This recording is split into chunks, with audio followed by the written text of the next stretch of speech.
Okay, so part two of lesson 3 about transformers. I feel like I'm finally getting back to this. Took me all afternoon to upload part 1. That was a long video. Part 2 and part 3, they'll be much shorter, so hopefully things will progress quite a bit quicker from here. So this part 2 is just about classifications of transformers. So let's keep in mind that they're all transformers. At the end of the day, they all do the same thing. But we break them down into classifications based on their application. Okay, specifically, what is it that this transformer is designed to do? And so there are a few different classifications, and there are some variations in construction as well. We'll look at that as we go through this. First of all, we have isolation or distribution transformers. And to be honest with you, when I think about transformers, this is what comes to mind for me, okay, in all cases. All right, there's only 2 slides here, so we're going to move on really quickly. But ultimately, when we come back to part 3 and we start looking at the math and doing the math, this is what I'm thinking about when I'm talking about a transformer. Okay, and the only difference between an isolation transformer and a distribution transformer is the turns ratio. Okay, I think I threw that term out there briefly in lesson 1. This is where all the math comes in. How much does the voltage change from the primary side to the secondary side? And a transformer that we would call just an isolation transformer doesn't actually change at all. Okay, and I did mention the idea of a turns ratio of 1:1, meaning the voltage out is the same as the voltage in. And this transformer is strictly for the purpose of isolation. We've got 2 completely separate circuits. They are isolated from one another. The power feeding the primary, and then the secondary feeding the load, and they are 2 entirely separate circuits. They are entirely isolated. Okay, a distribution transformer, on the other hand, does change the voltage. We have different coils on the primary and the secondary. One has more turns than the other. They have different characteristics, and we end up with a change in voltage as a result. So this is our typical distribution transformer, which is also an isolation transformer because we have 2 entirely isolated circuits. The next slide talks more about this idea and throws out the idea of step up or step down. So a distribution transformer that changes the voltage will either step it up or will step it down. So through distribution, if you think about the power generating station and then you distribute the power cross country and then it has to get to your house, we go through a step up process at the generating site. Okay, the generating station creates power at a particular voltage. And then we go through a distribution transformer that steps it up to an extremely high voltage to transfer it over long distances. And then at the other end, we go through another distribution transformer to step it back down for you to use it at a safe voltage. Okay, now there are probably actually multiple step down processes. The high voltage lines step it down to a lower voltage to distribute, down the street. And then again, there's another step down transformer which provides you the 120, 240 volts in your house. So there may be multiple steps there, but that's the whole distribution process. We change the voltages along the way for the purpose of distribution to get that power to your house. Okay, so lots more on that to come when we get into the math. That's the concept that we're building all of our conversations around. But let's move on and look at some other transformers and specifically what they are used for. So the next category of transformer is what we would call a control transformer. And again, it's doing the very same thing. If we look at the image here, let me circle it for you. In this diagram, there is the transformer right there. Okay, and it looks like what we've seen already. Okay, and it does the very same thing. The reason we call it a control transformer is because it is for the purpose of control. Okay, I'm not sure if you guys have done your motor control. Yeah, you did motor controls last term. So you've already seen this type of stuff. So what we're looking at, the top of that diagram is your power circuit, right? There's your 3-phase power feeding your 3-phase motor through the motor starter, which has your contacts, and your overloads. Okay, so that might be at 600 volts. Okay, but down below, and again, I'm in the way, so you can only see part of this. It doesn't really matter. Down here, we have our control circuit. So this is only a one rung ladder diagram. This could be many, many rungs. Okay, but that's your control circuit, which operates at possibly 12 volts, 24 volts. Okay, something much less than the 600 volts that's feeding the motor. But it has to be a completely separate circuit, but we can get it from the same power source because we put the control transformer in there to pick up the 600 volts from our power circuit, step it down to 24 volts perhaps, which we use for our control circuit. So we use the control transformer to get us to the low voltage that we need for our control circuit. And because it's also an isolation transformer, okay, we have a completely new circuit, our 24 volts, that we can build our control circuitry with. Okay, so it's still the same old transformer, but we call it a control transformer because it has a very specific purpose. Okay, it is used to build our control circuit for motor control situations. Okay. Auto transformer. Now here's the weird one. This is the one that breaks all the rules. Okay, because we see only one coil there, because there is only one coil. So everything we've talked about so far has talked about these isolation transformers where two coils are electrically separated, physically separated, but magnetically coupled. Okay, the auto transformer changes all the rules, breaks all the rules, because it is just one coil. Okay, but what we're doing is that coil has many, many taps. And so we can see in this diagram that the primary side ties into a couple of taps. And then the secondary side, we can tie into one of many different taps. And it still follows the same structure, that the number of turns in the coil of either side determines the voltage. So the drawing, as we see it here, this is a step-down auto transformer. There will be a smaller voltage on the secondary side than on the primary side. If, however, we took our secondary and we chose to connect it to this tap up here, our auto transformer would now be functioning as a step-up transformer. We would have a higher voltage on the secondary side than we did on the primary side. So crazy, weird situation going on here with this auto transformer. Okay, but it still follows all the same rules. Okay, we get multiple taps so that we can have variations in the voltage output on the secondary side compared to the voltage input on the primary side. The advantage is that because there's only a single coil, it's smaller, it's lighter, it's more compact. Okay, and in many cases it might be the choice that we want. I mentioned in the previous video about the ballast used for street lighting, which is ultimately just a transformer. Well, in fact, to complete that story for you, it is an auto transformer. This is exactly the scenario being used in those ballasts used for street lighting. Okay. Again, the difference would be that those multiple taps would be on the primary side, not the secondary side, to enable us to connect to different power supplies and still be able to operate the same piece of equipment. Okay, but there you have it. The ballast needs to fit in the light, needs to be lighter, so a single coil rather than two coils accomplishes that.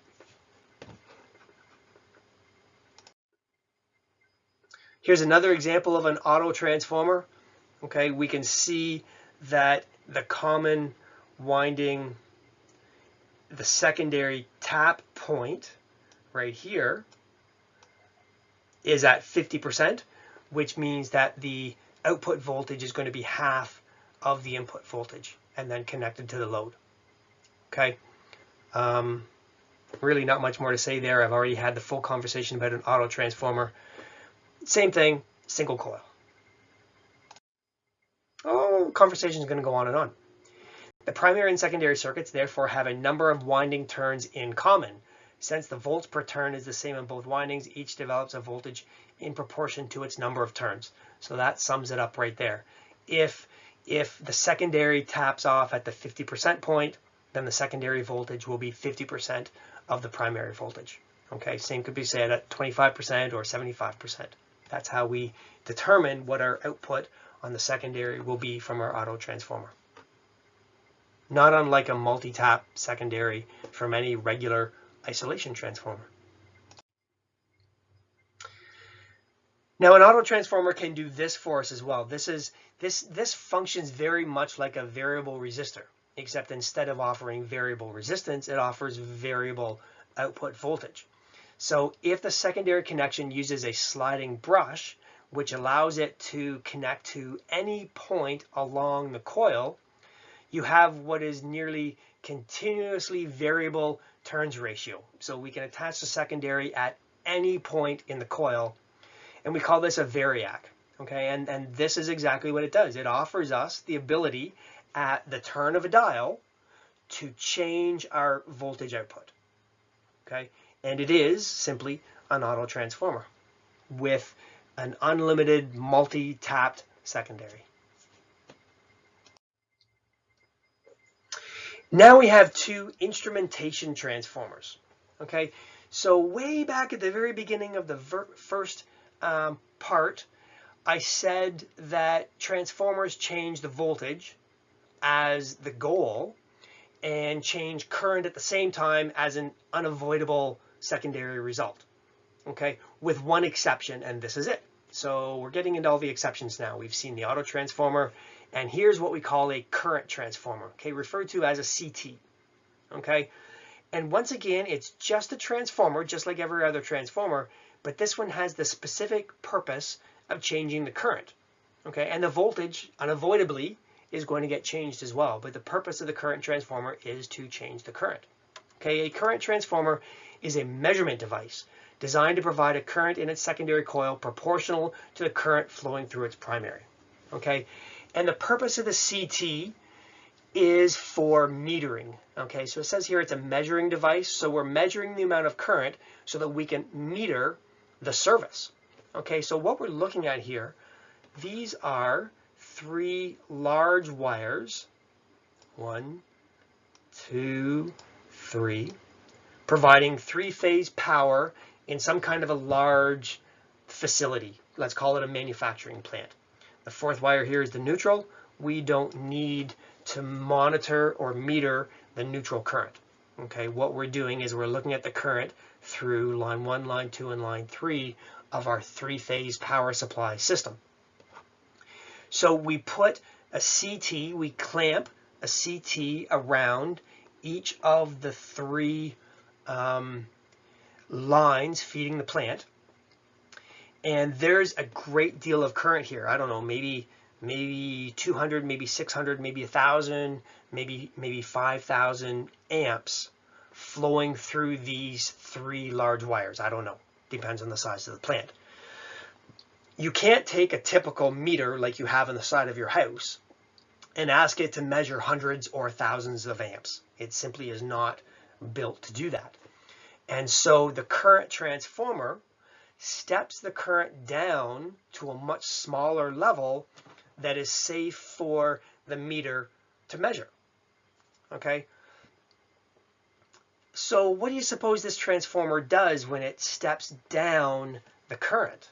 Well, we haven't even got into the math of this yet. Haven't even mentioned the fact that when voltage or current goes in one direction, then the other goes in the other direction. Okay, let's get into this conversation just briefly. We'll get into it lots more later. But if we ignore the losses, and we've talked about efficiency a little bit, and so we understand that transformer is not perfectly efficient and there are some losses, but the fact of the matter is that the losses are very minimal. So when we get into the math, we're going to just ignore that fact, and we're going to consider the transformer to be 100% efficient, which means the amount of power going into the transformer is equal to the amount of power coming out of the transformer. Okay, how do we calculate power? Power is volts times amps. So if the voltage doubles going out of the transformer, so it's a step up transformer and the voltage stepped up, okay, to the point where it was doubled, then what must the current do? It must be cut in half so that when the voltage is multiplied by the current, it equals the same value of power. Okay, so voltage in a step-up transformer where voltage goes up, current will go down. Okay, or the other way around. If the voltage is stepped down, the current's going to have to go up. So let's go back to the current transformer. Let's get back to our current conversation. The point of the current transformer is to take a very high current and step it down to a very low current so that it's at a safe level for the meter to measure the amount of current being demanded by the plant. And so we can calculate the size of the hydro bill at the end of the month. So if the CT is stepping down the voltage, stepping down the current, what's happening to the voltage? It is going up. It's getting very, very high. Now it's already pretty high. In this scenario, this is probably 600 volts. Okay, and so now that already high voltage is going much, much, much higher. Okay, so that's the danger of the CT. And the thing to understand, the one rule is to never remove a current transformer on a live circuit. Okay, because there are thousands and thousands of volts here on these, they're little donuts, right? We already looked at the toroidal transformer. That's essentially what a CT is, right? We're coming back around to something we've already seen. Okay, and if you open this up in a live circuit with those high voltages, remember, what does voltage have the ability to do? Pushes current across air gaps. And what happens when that happens? We see sparks. Okay, in this environment, in this scenario, that spark is going to be very significant, as in a rather large explosion. Okay, and so there's a real danger involved in these CTs. Okay, now let's just finish this conversation before we move on. What else is this reminiscent of? Okay, the meters that you guys have that you've used in the labs, you've measured current by opening up the circuit and making the meter part of the circuit to measure current with the meter in series with the rest of the circuit. But there are also clamp-on meters, quite a bit more expensive maybe, a little bit fancier, but they have the ability to not have to break open the circuit and become part of it. You simply take the clamp on the meter and clamp it around a wire, and the meter can measure the amount of current flowing through the wire. Well, that's exactly what we're looking at here. This conversation about CTs, this conversation about current transformers, it's exactly what this is. So an application of this current transformer technology or idea is your clamp-on ammeter. It's exactly how it works. The wire, okay, I've already drawn these lines. I'll draw it again. This wire right here, that is the primary winding of the transformer. So how many turns does it have? Only the one. There it is, just the wire. And then the secondary coil is the CT. Okay, and we're inducing a voltage onto that secondary coil, and we're going to get current flowing through it as well. As a result of the induced voltage, it's going to push current. Okay, so that's exactly what our clamp-on ammeter does. It's the same thing as this CT. Okay, that's a fun conversation. We could go on, but we better continue. The other type of instrumentation transformer, no, I'm sorry, this is still about the CT. Current transformers. Let's see, I've probably said all of this. Current transformers are commonly used in metering and protective relaying, where they facilitate the safe measurements of large currents. So we start with a large current. The CT steps it down to a small current, which is much safer to work with. The current transformer isolates measurements and controls circuitry from the high voltages typically present on the circuit being measured. So we've got this high voltage, high current circuit that we're trying to measure. We need to get the current down to something safe and measurable. A current transformer must be shorted before opening its circuit, or very high voltage may result. So here we go. We've got high voltages that we have to worry about. We don't want that arcing and pushing current across the air gaps when we try to open this up. So yes, I've already talked about what we have there. Moving on. So where I expect the next slide is going to take us is another type of instrumentation transformer. Here it is. So we had the CT, the current transformer. We also have a VT, which is a voltage transformer. Now this is starting to feel a little redundant, right? Because isn't every transformer a voltage transformer? Sure it is. But again, the labeling is about the reason for its existence and its application. So VTs are again used in metering, and the same idea as the CT. Okay, if it's a very high voltage circuit, it's not safe for the meter to be inserted into that environment. And so the VT steps down the voltage to a level that's safer for the metering equipment. So here's what we've got. All right, so this is the power supply, and this is your industrial plant. And this is the equipment that we must install to connect our meter to. So first we have a CT, which is going to reduce the current for us to a safe level. It's going to have extremely high voltages, so that's concerning, problematic, but it brings the current down to a level that's safe for our equipment. And so our metering equipment is going to connect to the CT in a manner to understand the current. At the same time, our metering equipment, and probably more likely other monitoring equipment, is going to be attached to the VT, watching the voltage, okay? Recognizing voltage spikes or voltage brownouts or blackouts, okay? But rather than monitoring the full high voltage, 600 volts perhaps, we can step it down to 24 volts, 12 volts, 6 volts, whatever very low level is safe for our equipment to be connected to, and monitor the voltage at low safe levels. Okay, so the VT and the CT, just another transformer, same as all of the others in terms of how they work, but they have a very specific purpose. They are there for the purpose of monitoring and metering and checking to make sure everything's doing what it's supposed to, watching to make sure things are behaving themselves. And I think that might be my last slide. Let's see.